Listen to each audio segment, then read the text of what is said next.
Oi, eu sou a Bá, seja bem-vindo ao Bis. Aqui no meu canal a gente sempre fala sobre cultura pop de uma maneira divertida e informativa, por isso se você ama esse universo tanto quanto eu, já desce aqui, se inscreve, ativa as notificações, tenho certeza que você vai adorar o conteúdo que vai sair por aqui.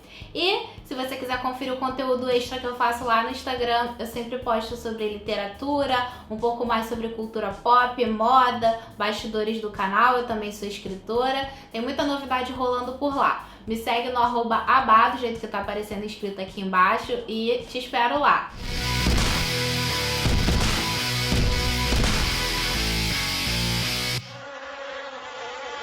Hoje a gente vai falar um pouco sobre a história do famoso cartaz We Can Do It. A gente sabe que ele faz parte da cultura pop, a maioria das pessoas conhece, já viu pelo menos uma vez na vida, mas você já parou para pensar realmente como esse cartaz surgiu? É uma história muito interessante que a maioria das pessoas não conhece, então eu achei que valia a pena trazer para vocês essa curiosidade. Vamos lá?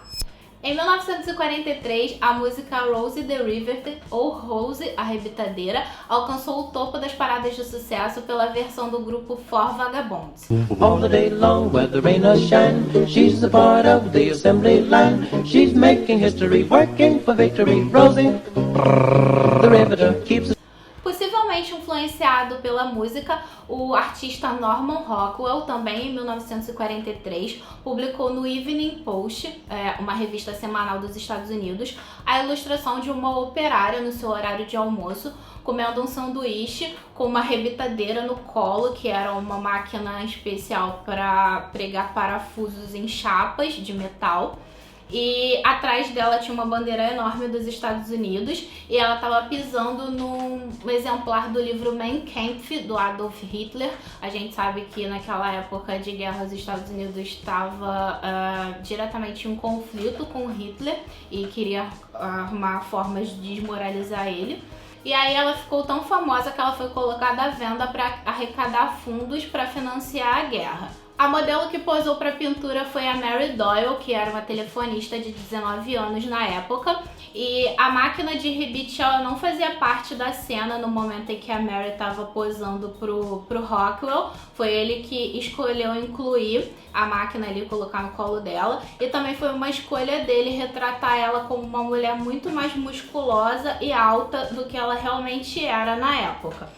Apesar do Rockwell não identificar diretamente na pintura dele que aquela era a Rosie the Riveter da música, ele fez uma alusão porque na lancheira da operária estava escrito Rose, então a partir disso o rosto da ilustração ficou conhecido no país inteiro como a Rosie de Rockwell e também associada à música que estava muito famosa naquela época. É preciso deixar claro que toda essa propaganda feita pelos Estados Unidos pró-guerra, utilizando a imagem das mulheres, não tinha o objetivo de tornar elas mais independentes nem dar autonomia a elas.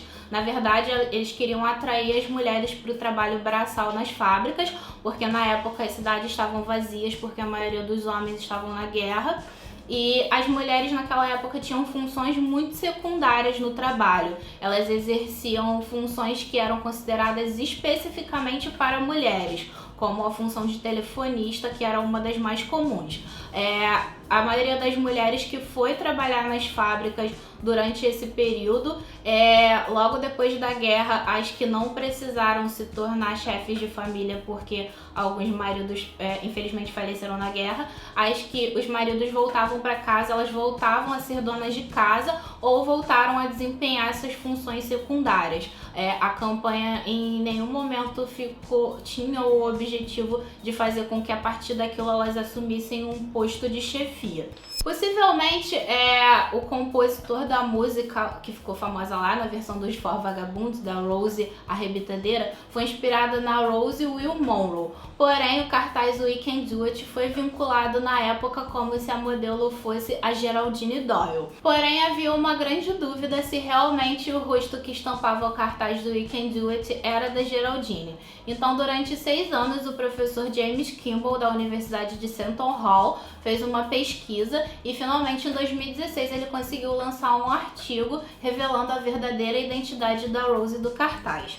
A Naomi Parker Frawley, que é a verdadeira dona do rosto que estampava o cartaz, tinha 20 anos na época quando ela foi fotografada na base naval. Ela era uma garçonete, na verdade, e aí um artista chamado J. Miller foi recrutado para desenhar, fazer uma ilustração usando o rosto dela como inspiração. Porém, pelo fato do cartaz ter sido vinculado com o nome de outra mulher, a Naomi se sentiu muito injustiçada durante toda a vida dela. Não porque ela quisesse os royalties ou porque ela quisesse fama ou dinheiro ou alguma coisa do gênero, mas porque ela achava que aquilo era uma parte importante da história dos Estados Unidos e que ela tinha o direito de que as pessoas soubessem que aquele rosto era dela. Por isso ela ficou muito contente quando finalmente o artigo veio à tona e revelou que a verdadeira identidade da Rose era dela.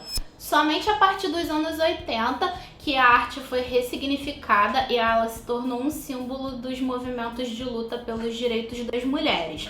Em 2017, o Senado americano instituiu o Dia Nacional da Rose Riveter para honrar todas as mulheres que trabalharam nas fábricas naquela época da guerra. Naomi faleceu aos 98 anos em janeiro de 2018 e pode-se dizer que finalmente ela descansou em paz, porque a identidade dela foi revelada. E ela tinha razão, essa foi uma parte muito importante da história do mundo, não só dos Estados Unidos, e esse cartaz significa muita coisa para muita gente hoje em dia, por mais que o objetivo dele não tenha sido de dar independência e autonomia às mulheres.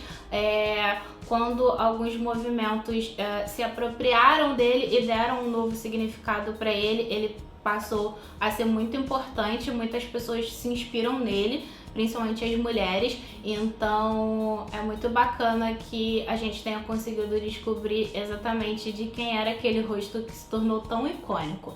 É claro que outras artistas, com o passar do tempo, muita gente usou o cartaz como inspiração e a gente tem várias releituras, algumas artistas como a Pink e a Beyoncé fizeram artes para divulgar o trabalho delas ou fizeram clipes, e isso é uma coisa muito interessante quando algo é criado para um propósito, mas com o passar do tempo, de acordo com uma luta, o significado dele pode mudar e pode se tornar uma coisa tão libertadora para algumas pessoas. E como uma indicação pessoal minha, eu deixo aqui para quem tiver a oportunidade de assistir o segundo episódio da segunda temporada da série Cold Case, que no Brasil é conhecido como Arquivo Morto. É uma série bem antiga, uma das minhas preferidas.